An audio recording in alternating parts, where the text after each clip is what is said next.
www.ouestlittoral.com est votre site qui vous diffuse le deuxième numéro de Face à la rédaction, émission présentée par Esther Bénin. Bienvenue à tous, chers internautes. Et aujourd'hui, face à l'équipe rédactionnelle d'Ouest Littoral, nous recevons le premier vice-président de l'Union démocratique du Cameroun, en abrégé UDC, à la personne de Cyril Sambaka. Bonjour Cyril Sambaka et bienvenue dans les locaux d'Ouest Littoral. Bonjour et bonjour à tous les internautes. Alors, chers invités, comme vous le saviez, tout au long de l'émission, nous allons recevoir les rédacteurs de l'équipe de la rédaction de notre site qui vont vous poser des questions d'ordre sociétal et ainsi que c'est le politique. J'espère qu'il n'y a aucun souci. Non, aucun souci, je suis un homme politique. Je pense que je suis fait pour ça. D'accord. Alors nous allons revenir sur votre exclusion d'entrée de jeu à l'émission relative à la présidentielle diffusée sur la chaîne nationale. Vous avez le sourire. Oui, j'ai le sourire parce que, voyez-vous, les hommes politiques, quand ils ont ce genre de choses, ce n'est pas pour rien. Il y avait quelque chose en dessous. Bon, maintenant c'est passé et j'estime que je suis chez vous. J'ai été invité, je n'ai pas été chassé, donc je répondrai à vos questions. Alors si, pour le plaisir des internautes, on revenait un peu sur ce qui s'est passé réellement le jour, vu que d'après nos informations, vous avez reçu une invitation, vous avez confirmé, vous avez été même maquillé, mais quelques minutes avant l'émission, Sambaka n'était plus parmi les panélistes. Oui, tout simplement parce que nous devions être 4 panélistes. Et nous étions sur le plateau déjà 2 panélistes et il y avait le ministre Garga et puis le ministre Famendongo qui n'arrivaient pas sur le plateau. Donc on est venu me dire à l'oreille qu'on voulait me voir pour un problème technique. Okay. Ben, quelqu'un de la CIATV qui m'a conduit chez le directeur général pour m'entendre dire que le plateau allait saturer. Et qu'on me sacrifiait pour cette émission, mais qu'on m'ouvrirait d'autres espaces. Voilà ce qu'on m'a dit. Mais moi qui voulais faire l'émission, j'étais dans le bureau du directeur général, c'est quand j'ai jeté un coup d'œil sur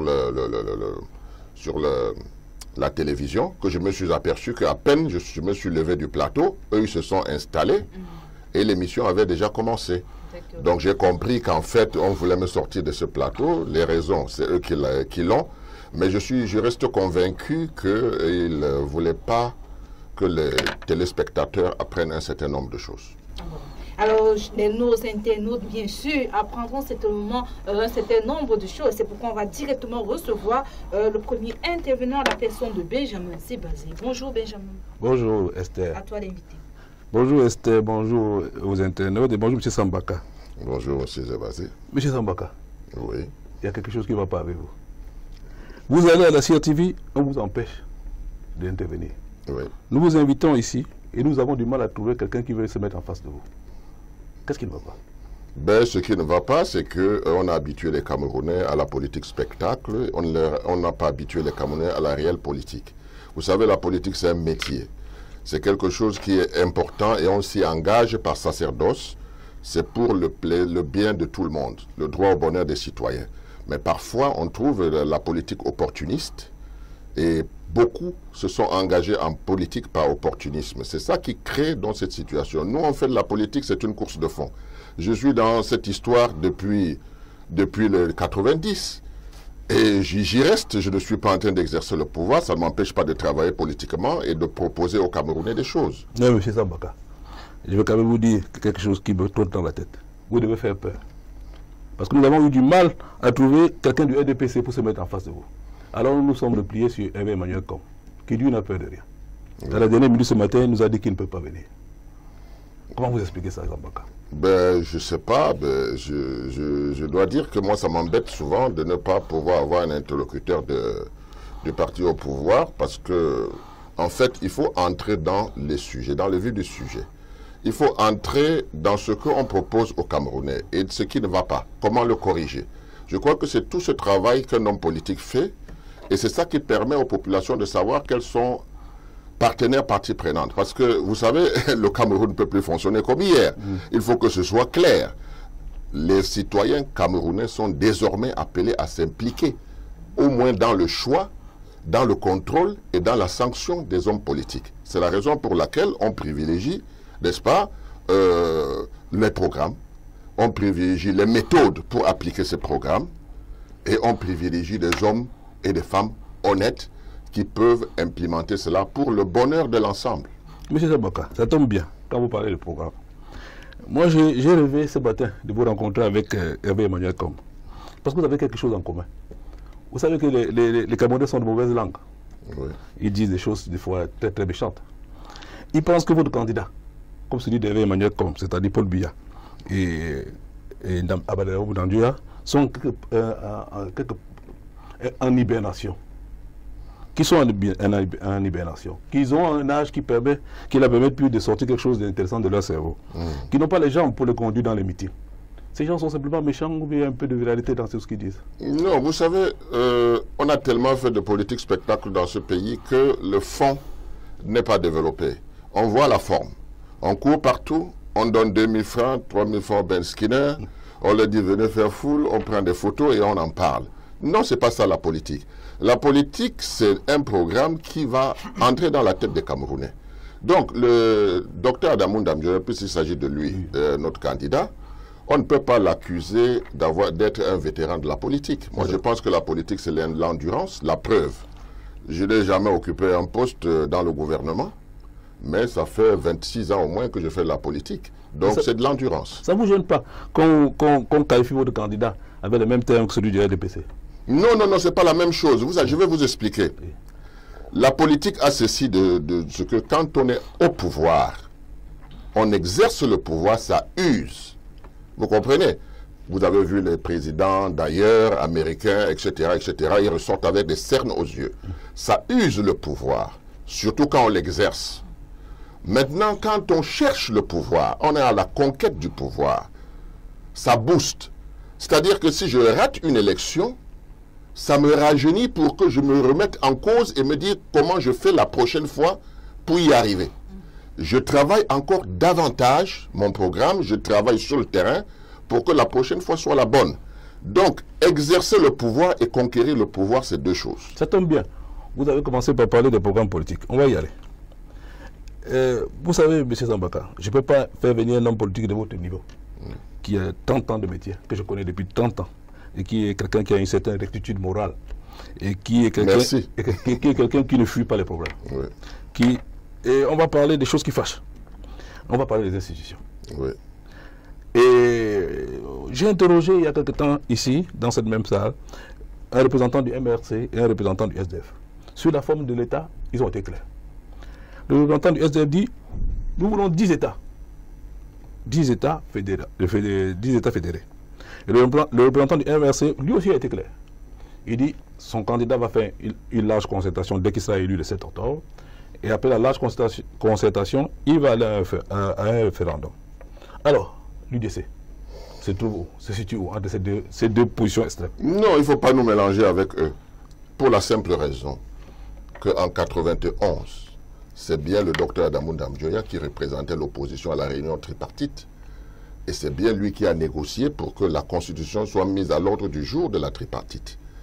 Voyant que le consensus qui avait été dégagé à la tripartite n'était pas appliqué par le parti au programme, l'UDC a sorti un avant-projet de Constitution en 1993 pour qu'on n'oublie pas ce qu'on a dit, ce qu'on a traité à la tripartite. Et nous avons appelé ce projet pour le nouveau fédéralisme, le fédéralisme des régions.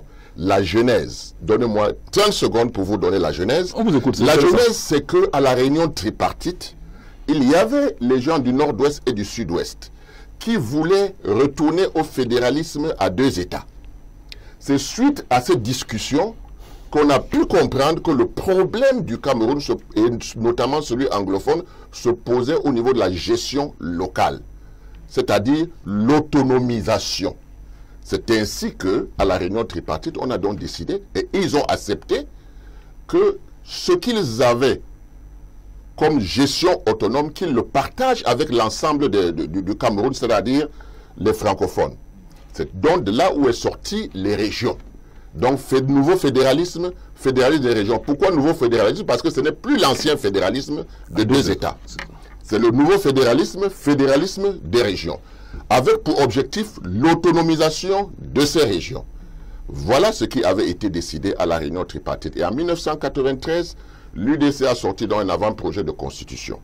Et je dois prolonger pour vous dire que quand vous regardez aux États-Unis aujourd'hui, il y a un monsieur qu'on appelle Mola Joli Toumbe, 94 ans, premier expert comptable du Cameroun, installé à Buea. C'est eux qui ont accepté de partager avec le côté francophone leur expérience de l'autonomie.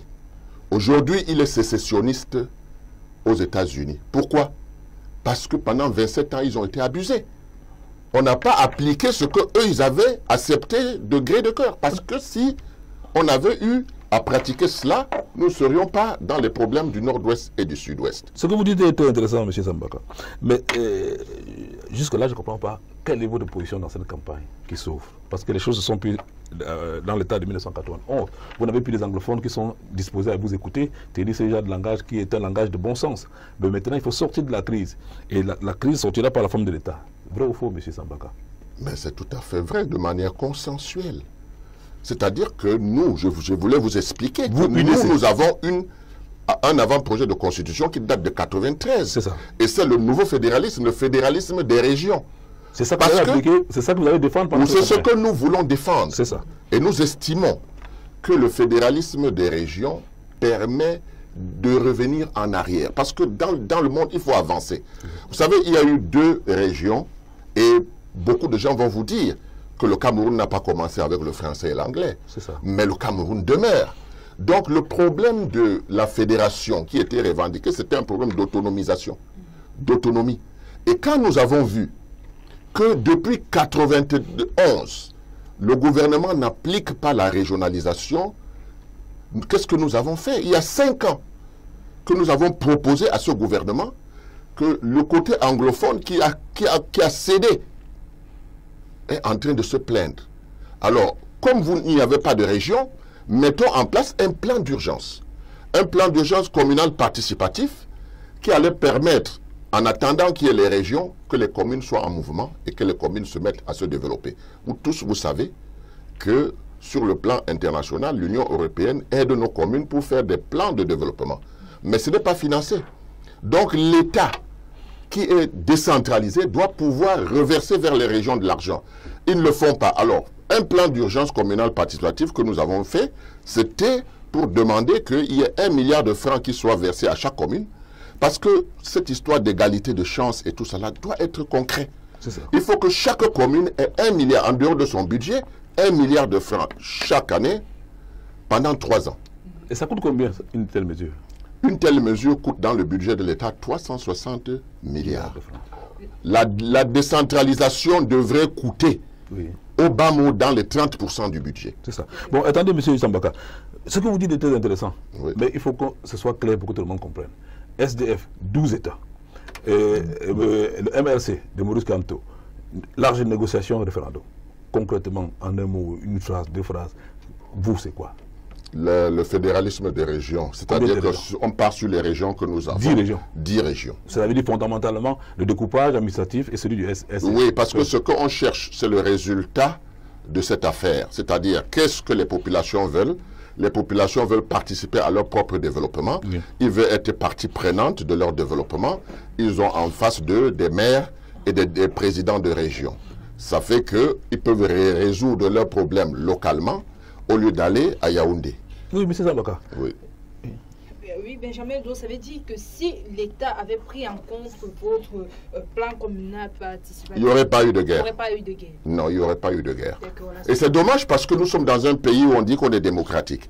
Quand vous manquez d'idées et que votre adversaire vous apporte une idée, ça marche. Et je dois vous dire, le plan d'urgence communal de développement, au jour d'aujourd'hui, il y a un pays en Afrique centrale qui s'est inspiré de cela et il y a 4 mois a mis en place des mécanismes pour doter des départements de 1 milliard de francs. Quel pays? C'est le Gabon. D'accord. Bon, M. Sambaka, il y a quelque chose qui me taraude de l'esprit. Quand vous dites qu'on part sur la base de 10 régions et on va vers l'autonomie, c'est une idée généreuse. Mais pour ça, il faut des hommes. Vous trouvez ces hommes bons? On continue à garder l'ENAM, à former ces dirigeants à partir de l'ENAM? Ah, je me rappelle, ça me rappelle l'émission que j'ai faite avec Charles Dogo, le directeur de la CITV, il y a plus de 10 ans. Et il m'avait posé cette question. Je dis la même réponse aujourd'hui parce qu'en politique, il faut être constant. Il y a des variables qui sont possibles, mais il faut être constant. L'ENAM est une école d'élite. Il faut l'éclater. Il faut l'éclater, on ne peut pas mettre tout le monde dans le même panier. Et ça, je l'ai dit il y a 10 ans. C'est-à-dire que les inspecteurs de la régie financière, la douane, les impôts et autres, doivent avoir peut-être leur école en Gaoundéré. Ceux qui vont faire... Et pourquoi Gaoundéré? Non, c'est un exemple. Ça peut être ailleurs. Parce qu'en Gaoundéré, il y a une université. C'est ça. Donc, on peut créer une école à l'intérieur. Donc, ceux qui font l'administration en tant que préfet, la préfectorale, ils peuvent être à Douala ou à Yaoundé. Ceux qui font la justice et autres à Garoua, etc., etc. Donc pour vous, le problème vient du fait. Oui, non, le problème de l'ENAM vient du fait que tous sont formés au même endroit. Au même moule. Donc ils forment des clans. C'est ça. C'est un problème de clan. Parce que quand celui de la douane a détourné, il sait que son camarade de la justice va couvrir. Vous comprenez? Ils se connaissent. Ils se sont côtoyés, ils ont été à l'école ensemble, ils sont probablement dans des associations ensemble, ce qui fait qu'ils peuvent réfléchir ensemble comment devenir riches au détriment des populations. Donc, quand on éclate cela, on permet maintenant d'introduire absolument, comme dans tout, à tous les niveaux de notre plan éducatif, la morale et l'éthique. Parce que l'éthique, c'est ça qui... Oui. La morale et l'éthique. Depuis que votre parti a été créé, ce mot ne peut pas partir parce que c'est ça qui va sauver le Cameroun. C'est ça. Alors, M. Zambaka, il y a quelque chose qui me gêne. Est-ce que vous ne pensez pas que quelqu'un qui a été formé à Yaoundé, par exemple, pour devenir sous-préfet, préfet, et qui est né à Yaoundé ou dans ses environs, vous croyez qu'il sera à l'aise à Photocol?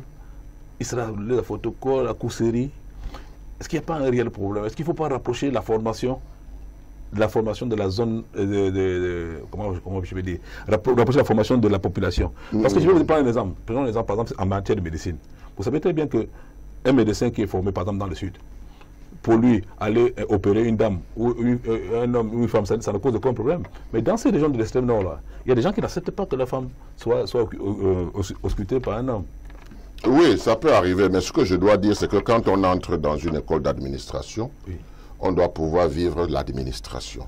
Moi, je suis un fils de fonctionnaire. Mon père a été à Tigner, mon père a été à Garoua, mon père a été à Maroua, mon père a été partout. Et ça vous a aidé à mieux comprendre ces populations? Évidemment. Qui ne sont pas celles de Fumba natal? Non, je ne suis pas Fumbanais. Oui, je suis d'une CAM. Oui. Alors là, vraiment, voilà encore quelque chose qu'il faut corriger. Je vous connais. Vous ne faites pas cadeau aux gens. Laissez-moi ne pas vous faire cadeau. Parce que quand vous parlez de Fumban, je n'ai rien à voir avec Fumban. Non, je suis Yabassi de père et de mère. C'est ça. Mais je veux dire par rapport à votre Yabassi natal. Oui. Vous apprenez quelque chose de nouveau parce que c'est ça qu'on appelle le vivre ensemble. Oui. Parce qu'on échange quelque chose. Mais ce que j'ai retenu de cette affaire, c'est que quand on approche la retraite, chaque fonctionnaire a envie de se rapprocher de chez lui. Ça, c'est quelque chose que j'ai retenu de mon père qui m'aide. Il a passé toute sa vie à l'extérieur, si vous voulez. On a compris pour l'ENAM. Comme je n'ai pas beaucoup de temps, je ne peux pas vous laisser partir sans qu'on ne parle du Sénat. Oui.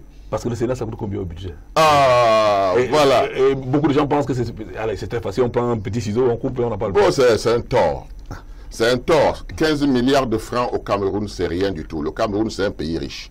Le problème, c'est qu'est-ce que le Sénat doit apporter au Cameroun? C'est ça. Parce que les gens se réfèrent à la manière dont le Sénat fonctionne aujourd'hui pour dire que le Sénat ne vaut rien. Comment on va bâtir l'avenir du Cameroun sans un Sénat? Le Sénat représente les collectivités territoriales décentralisées. Dans les collectivités territoriales décentralisées, il y a des chambres de chefs traditionnels. Ça veut dire que le sénateur est différent, n'est-ce pas, du député, qui lui est un député de la nation. Lui, il est un député d'une région. Il apporte les us et coutumes de cette région. Il reçoit les lois de l'Assemblée nationale et voit si c'est en conformité avec les us et coutumes. Nos sénateurs devaient être les premiers aujourd'hui à dénoncer les livres qu'on vient de sortir. C'est ça le rôle du sénateur. Le sénateur représente, c'est l'avocat des collectivités territoriales décentralisées. Le sénateur doit pouvoir recevoir des lois qui viennent de l'Assemblée nationale et dire ce n'est pas dans nos mœurs. Et rejeter cela. Et s'il le rejette, Vous savez très bien que ça n'a aucune importance, puisque l'Assemblée nationale a le dernier mot. Non, l'Assemblée nationale aura le dernier mot peut-être, mais les populations ne vont plus voter des maires qui ne vont pas représenter les populations. C'est ça le truc. Maintenant, à côté de cela, il y a le fait que le Sénat doit aller vers les autorités, vers les ministères, travailler pour voir s'il y a l'effectivité de la décentralisation. Or, pendant 5 ans, on a mis des sénateurs qui n'ont rien fait et les gens ont tiré la leçon que le Sénat ne vaut rien. Il faut le supprimer. Non, le Sénat doit être supprimé après au moins 10 ans. Quand on aura bâti un Cameroun avec une identité. Parce que ces messieurs défendent l'identité du Cameroun. Il faut le comprendre. C'est quelque chose de fondamental. Aujourd'hui où on dit, laissons tomber les cultures occidentales, revenons à nous-mêmes. Qui va travailler? Ce sont nos chefs traditionnels, gardiens des valeurs, qui vont, par le biais des sénateurs, initier des lois, initier des choses pour que le Cameroun retrouve une identité. C'est de ça qu'il s'agit. Quand on l'a compris comme ça, on peut comprendre que le Sénat peut durer une dizaine d'années. Dites-moi, M. Zambaka. Mais on ne peut pas dire que le Sénat est inutile. Il n'a même pas encore commencé à travailler. Dites-moi, M. Zambaka, je pense que ce que vous dites là est cruel pour vos concurrents. Je sais que vous ne devez pas la polémique.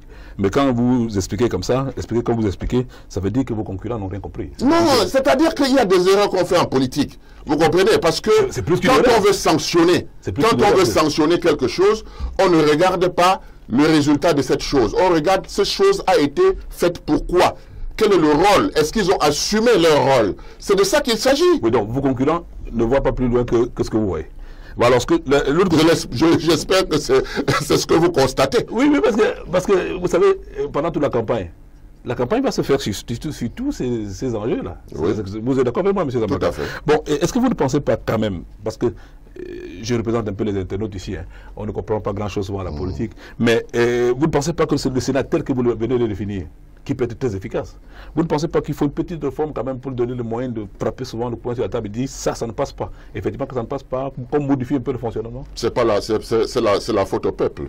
Oui, je demande, est-ce que si vous étiez aux affaires. Mais moi j'ai été candidat au Sénat. Oui, si vous étiez j'ai été candidat au Sénat parce que j'avais un programme et j'ai expliqué à chaque conseiller municipal qui devait voter. Mais vous savez ce que j'ai eu? Non. Ce que j'ai eu, c'est que non seulement l'opposition ne m'a pas voté, mais ils ont voté le parti au pouvoir. Non, là, mais alors, quand vous entrez en campagne après pour dire que vous allez éliminer le Sénat, quand vous avez voté les sénateurs du RDPC, ça me pose des problèmes. Non, mais il faut qu'on revienne à la normale. Non, M. Zambaka, il faut de temps en temps que vous preniez des risques, parce que vous venez d'accuser de manière. Mais je peux vous le démontrer. Oui, mais vous venez d'accuser le SDF. Non, mais l'opposition. Le SDF m'a perdu des plumes dans cela.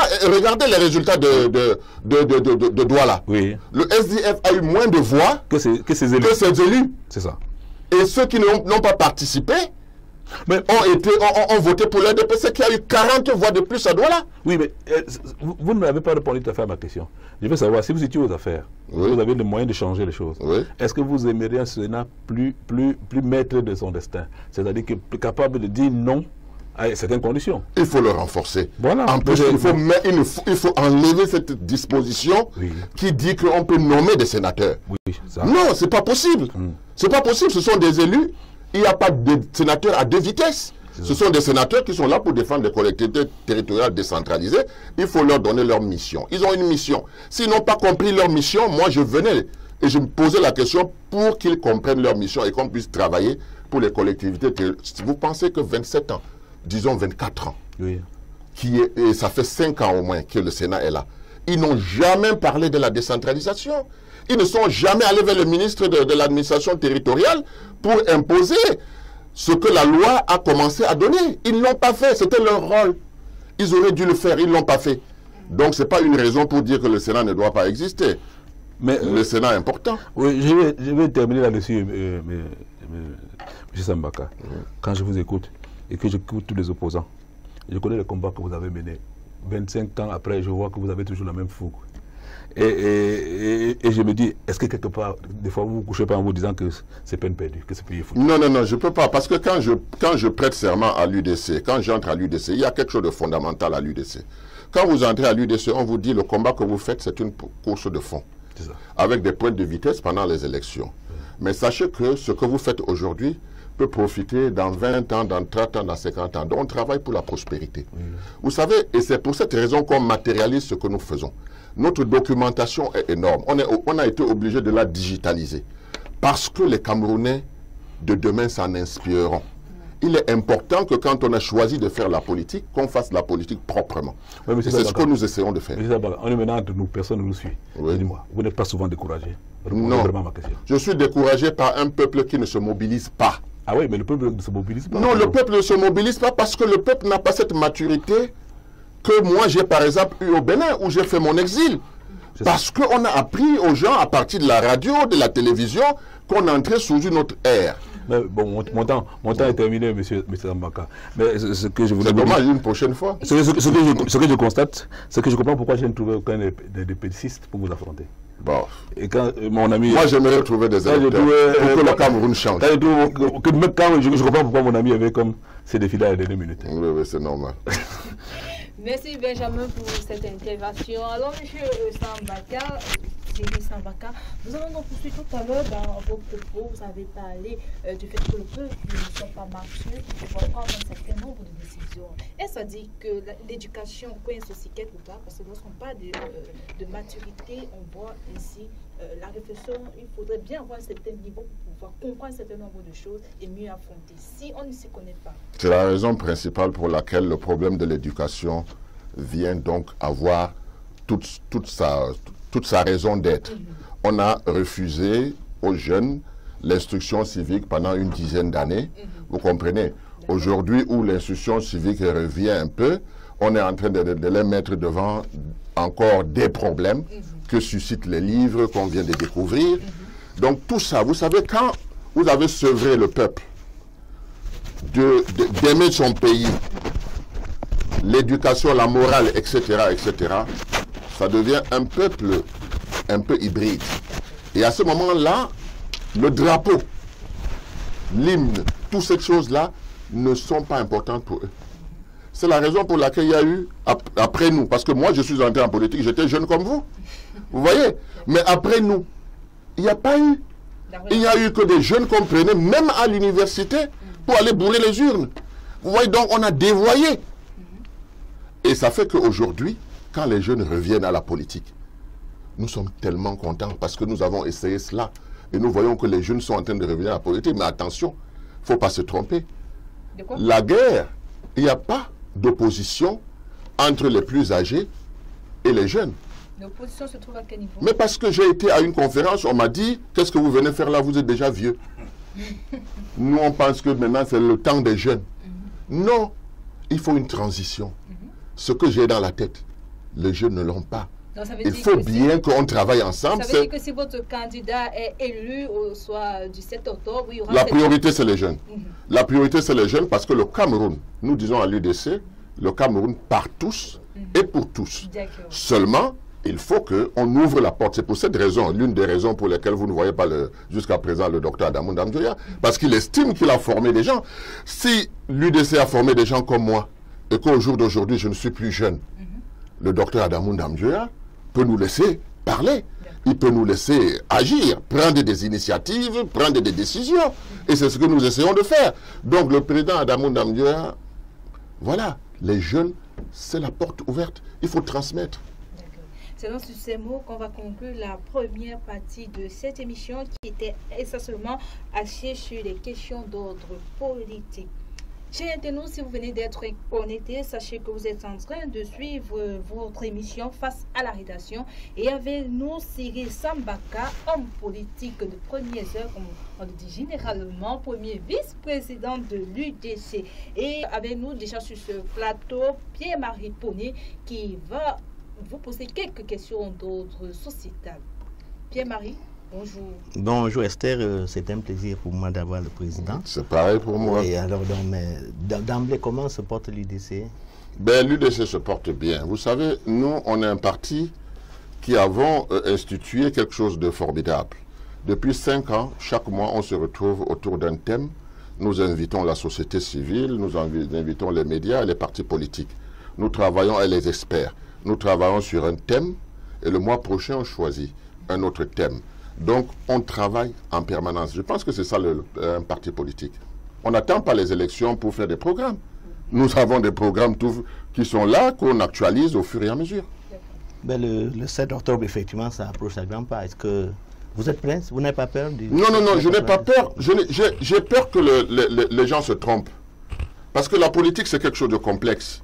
La politique, c'est quelque chose, c'est un engagement, un sacerdoce. Et quand on ne l'a pas compris, et qu'on se retrouve dans une sphère où les gens, au lieu de parler de comment les Camerounais vont être heureux, et le prouver, s'entre-déchirent. Vous avez vu, l'UDC n'est pas dans cette guerre parce que quand on bâtit, on n'a pas le temps de détruire. Ça, il faut le savoir. Et maintenant, est-ce qu'on va solliciter, on va plébisciter le candidat de l'UDC? Ça, c'est une autre question. Je pense que ça dépend de... Mais le peuple mérite. Le peuple a toujours le dirigeant qu'il mérite. Il faut le savoir. C'est parce que le peuple n'a pas suffisamment travaillé que le président Biya est au pouvoir jusqu'aujourd'hui. Le jour où le peuple va comprendre que c'est entre ses mains et c'est lui qui décide, ben, s'il veut le changement arrivera. Mais il faut un changement qui tienne compte du contexte. Parce que nous sommes dans un contexte sécuritaire. Vous comprenez? Moi, ce n'est pas parce que je suis de l'UDC. Mais quand je sais, par exemple, que le candidat de l'UDC a contribué à la pacification de l'Afrique du Sud avant la sortie de Nelson Mandela, il a été médiateur et qu'il a reçu tous ces Noirs qui s'entre-déchiraient, il a réussi à les mettre en paix. Pour moi, c'est quelque chose de positif. Et je pense que j'apprends à l'intérieur de ce parti jusqu'aujourd'hui. Donc, pour moi, je pense que les gens doivent être attentifs. Il n'y a pas qu'à écouter un candidat. Il faut écouter tous les candidats. Il faut savoir, à partir de là, choisir. Parce que moi, je suis gêné.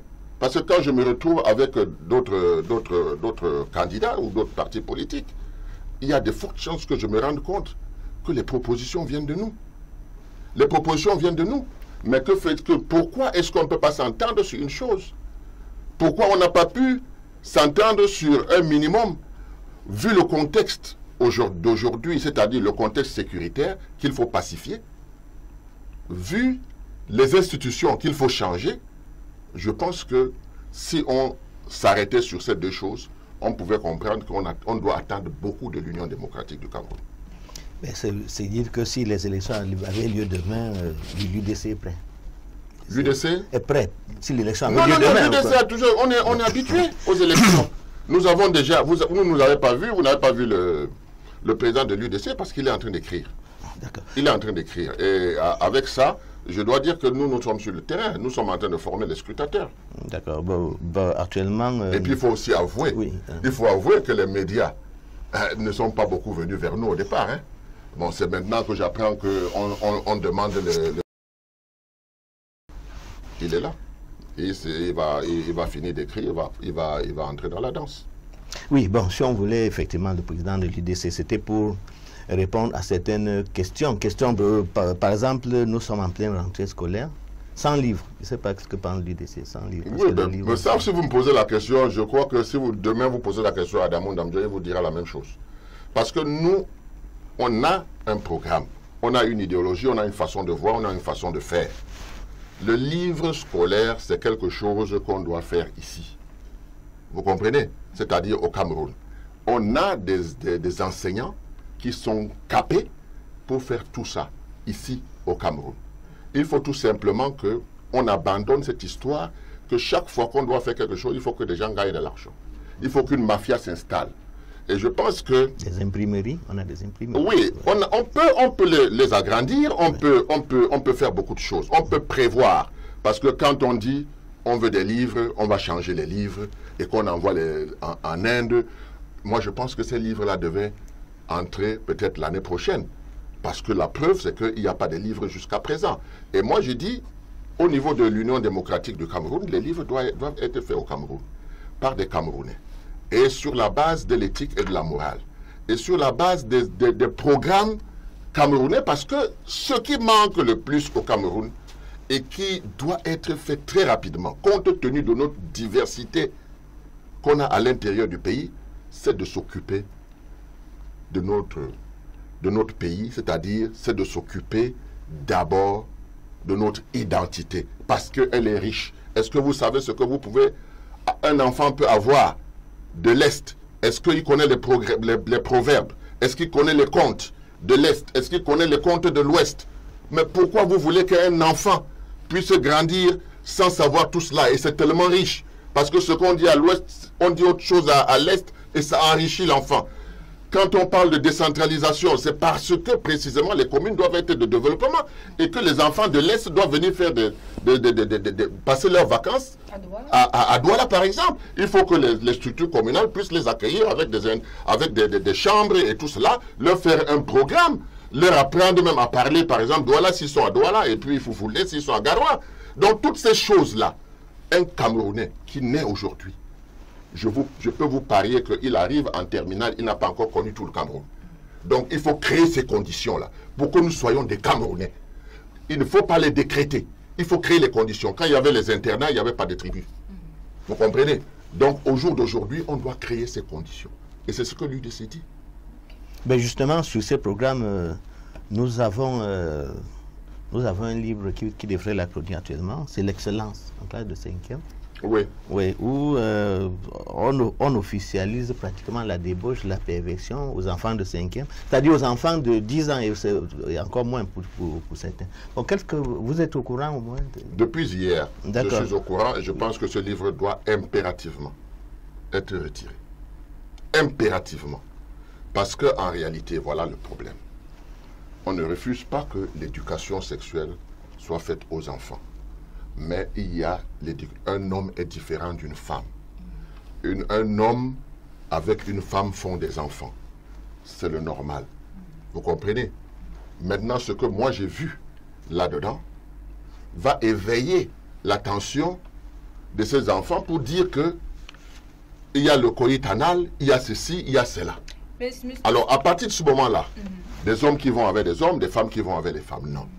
Je pense que ce n'est pas dans les traditions africaines. Il y a même la zoophilie. Oui, la zoophilie d'ailleurs. J'ai vu ça. Ce n'est pas dans nos mœurs.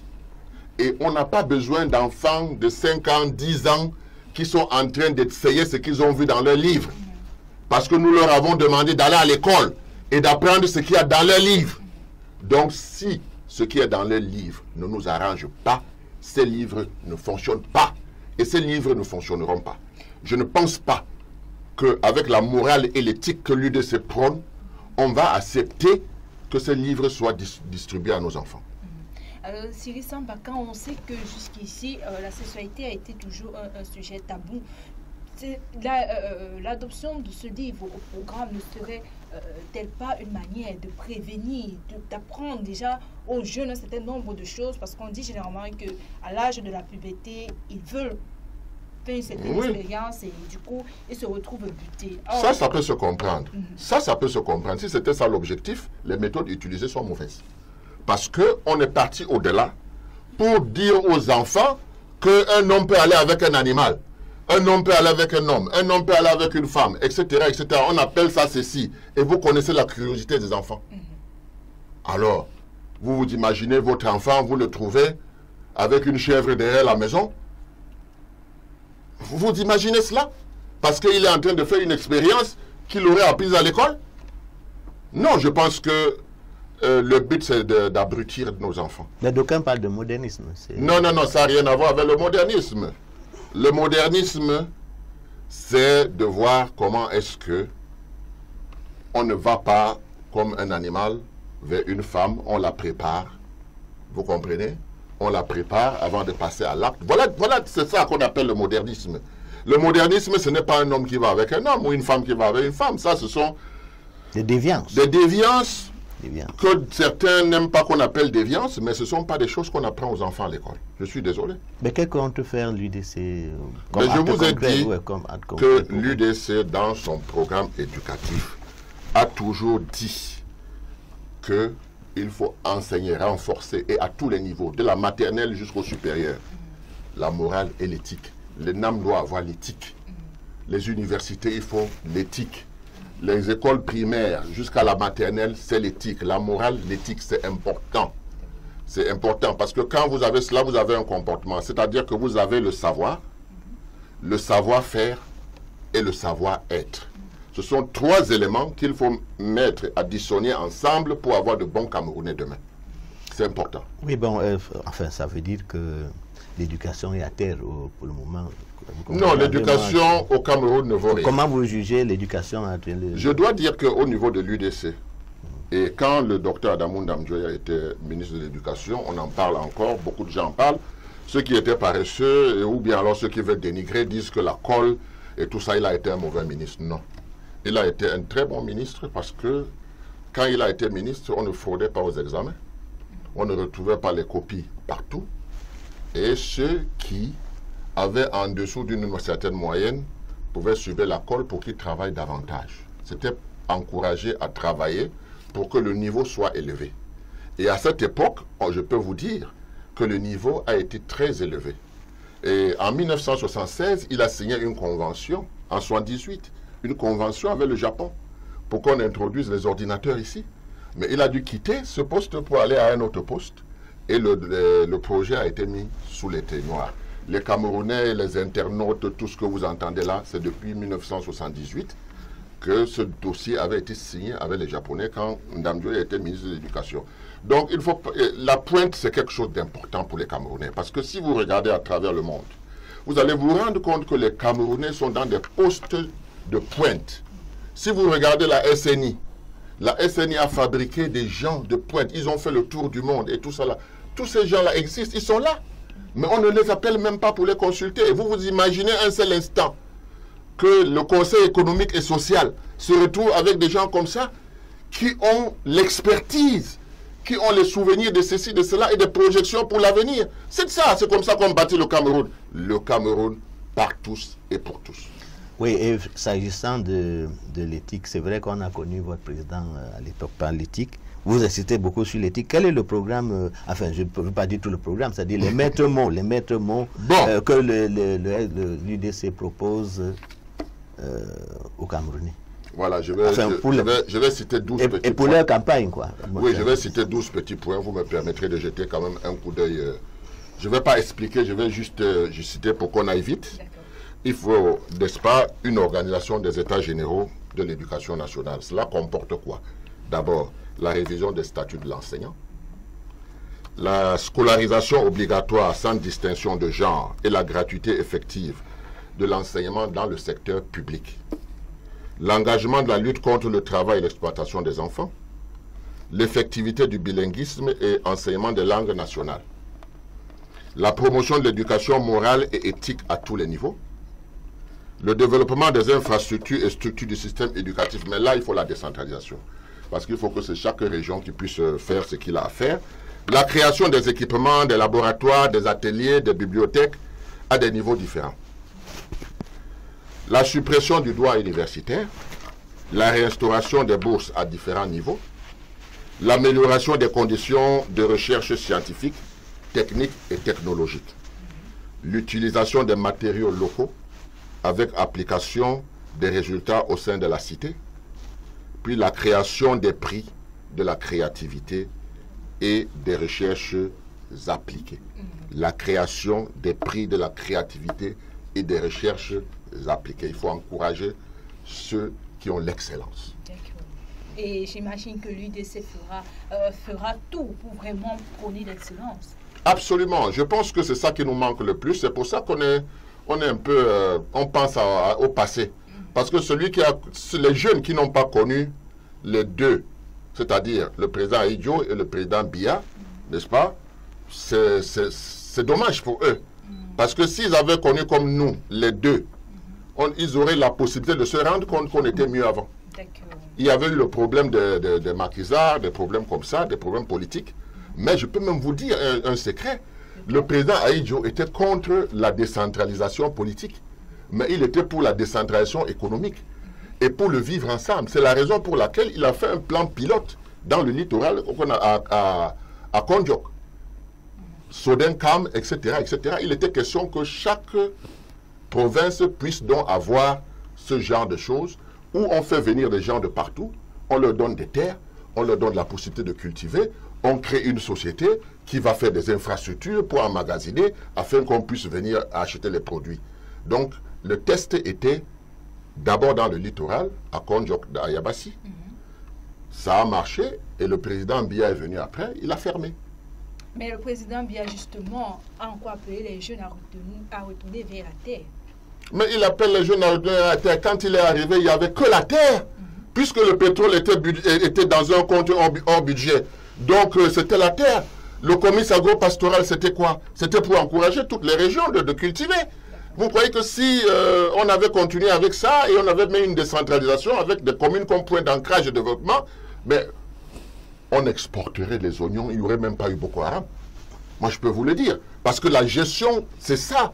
Il faut que chaque citoyen se sente impliqué dans la gestion de sa commune, dans la gestion de la région et dans la gestion de son pays, quand tout le monde est au travail. Mais qui va perdre son temps pour être coopté par un Boko Haram? Boko Haram va passer par où?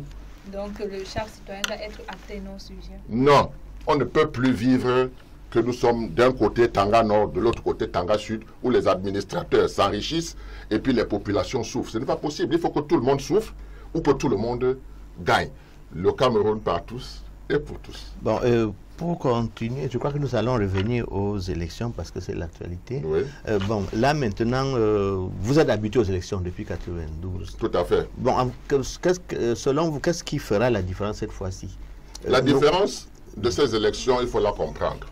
Elle est d'abord du type sécuritaire. Le sud-ouest et le nord-ouest ne vont pas voter. Qu'est-ce que le gouvernement en place va faire de ces électeurs? Est-ce qu'il va décréter des votes à ce niveau? On n'en sait rien. Le problème est sécuritaire. Deuxièmement, le problème est institutionnel. Nos institutions ne sont pas bonnes. Nos lois, même pour les élections, ne sont pas bonnes. Donc, il faut pouvoir le faire. Maintenant, quand on a fait on a défini, n'est-ce pas, ce que notre État va devenir, il faut bien que cette décentralisation, cette régionalisation, ce fédéralisme des régions prennent effectivement corps. Quel est le calendrier qu'on met en place pour que ce soit fait?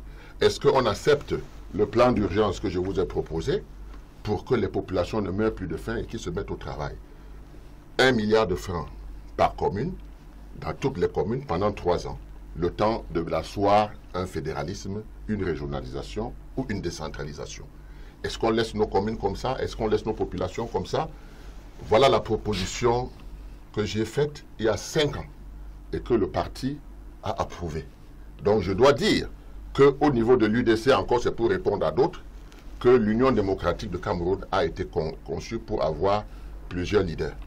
C'est pour ça qu'on a parlé d'union démocratique. Maintenant, si dans nos traditions, on ne voit qu'une seule personne, c'est à tort. Le président Damjoya, c'est quelqu'un qui m'a appris beaucoup de choses et qui continue à m'apprendre beaucoup de choses. Mais moi, j'ai aussi une personnalité, j'ai mes idées, et quand je les fais, le parti accepte. Quand d'autres proposent des choses, le parti accepte. C'est tout ça qu'on conjugue. Et c'est ça qui fait la transition. Et c'est ce que j'explique aux jeunes tout le temps. Je dis, vous ne pouvez pas devenir ce que vous devenez si vous nous rejetez, si vous mettez de côté tout ce que nous, on a capitalisé. Et nous, on a capitalisé même au bon moment. Parce que vous vivez à un moment où, vraiment, l'être humain n'est plus considéré comme l'être humain. Mais là, vous abordez un autre problème. Vous savez qu'à chaque fois qu'il y a élection présidentielle, à la suite des élections, on parle de fraude. C'est pour ça que certains ont dit qu'ils n'iraient pas aux élections si ça continue. Bon, vous êtes parti. Qu'est-ce qui vous fait croire que vous pouvez gagner? Vous savez, c'est tous les Camerounais qui vivent au quotidien cette misère, ce délabrement, cette dépravation des mœurs et tout ce que ça comporte. Ça veut dire, en d'autres termes, que si les Camerounais se lèvent pour aller voter le parti au pouvoir qui a eu 36 ans pour changer leur vie et les a plutôt changés en mal, ça veut dire que les Camerounais aiment se faire mal. Et à ce moment-là, on ne peut pas leur reprocher le fait d'avoir choisi de se faire mal. Et eux, ils ne pourront pas nous accuser de ne leur avoir pas proposé mieux, avec beaucoup d'expérience, avec beaucoup de choses que j'aurai le temps de développer. Parce que notre émission dure 1 heure du temps. Moi, je pourrais prendre ici, le matin, on sortira demain matin, j'aurai toujours quelque chose à vous dire. Parce que c'est le fruit d'un travail, ce n'est pas une improvisation. Et maintenant, quelle est la position de l'UDC sur la coalition des partis d'opposition, le candidat, cette notion de candidat unique? Oui, mais vous savez, la logique veut que quand on veut être candidat, on veut un candidat unique, on commence à la fin des élections où on a été battu, c'est-à-dire 2011. Et 2011, il y a eu le G7. Et dans le G7, on a fait les analyses en se disant, nous devons aller désormais aux élections ensemble. Mais pour qu'on aille ensemble, il faut quand même qu'on fasse un pacte républicain. Le pacte républicain vient corriger les erreurs du passé. Parce que par le passé, il n'y avait aucun engagement de chacun pour être ensemble. Donc, ce pacte républicain, c'était le programme commun qu'on devait faire ensemble, aller aux élections législatives, municipales et présidentielles. Depuis 2011, ce pacte républicain est là. Je l'ai dans mon sac. Quelques personnes ont signé le pacte républicain.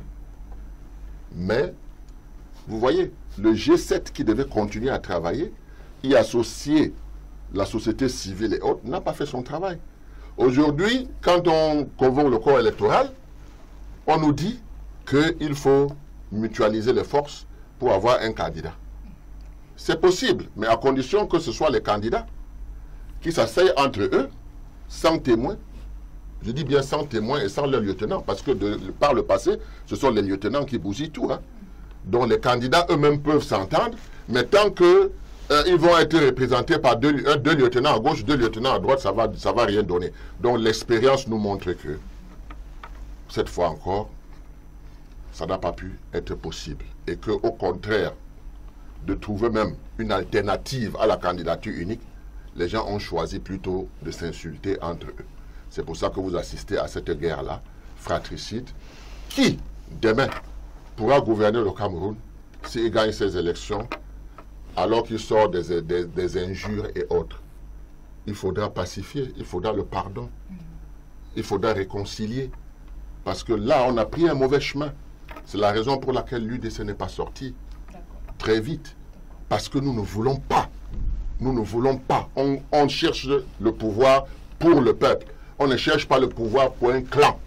Parce que quand vous commencez à vous injurier comme ça, là, vous formez des clans. Et le clanisme n'est pas bon. Parce que la politique, c'est un sacerdoce. C'est pour le bien-être de toutes les populations. C'est le droit au bonheur que vous remettez aux populations. D'accord. Alors, Pierre-Marie, rapidement, pour conclure. Oui, pour conclure, je demanderai, est-ce que l'UDC a un message aux Camerounais, à ses électeurs?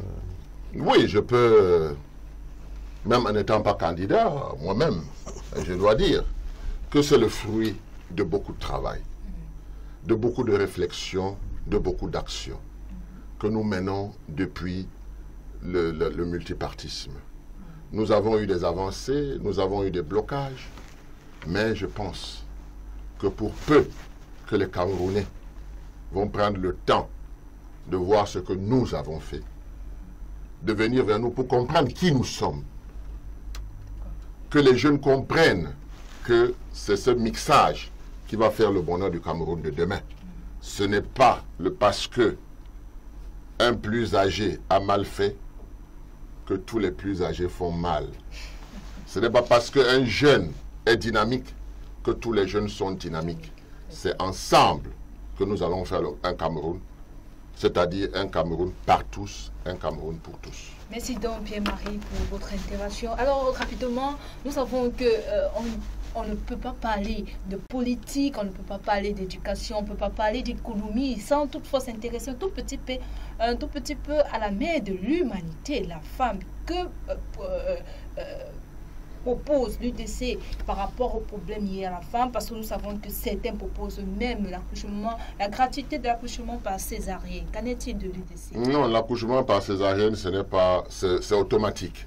Ce qu'il faut savoir, c'est que à Abuja 2001, nous avons signé, comme les autres pays africains, que nous allons faire des efforts pour arriver, n'est-ce pas, à 15% de notre budget pour la santé publique. Donc, si on le faisait, aujourd'hui nous sommes à 2%, on devrait être à 15%.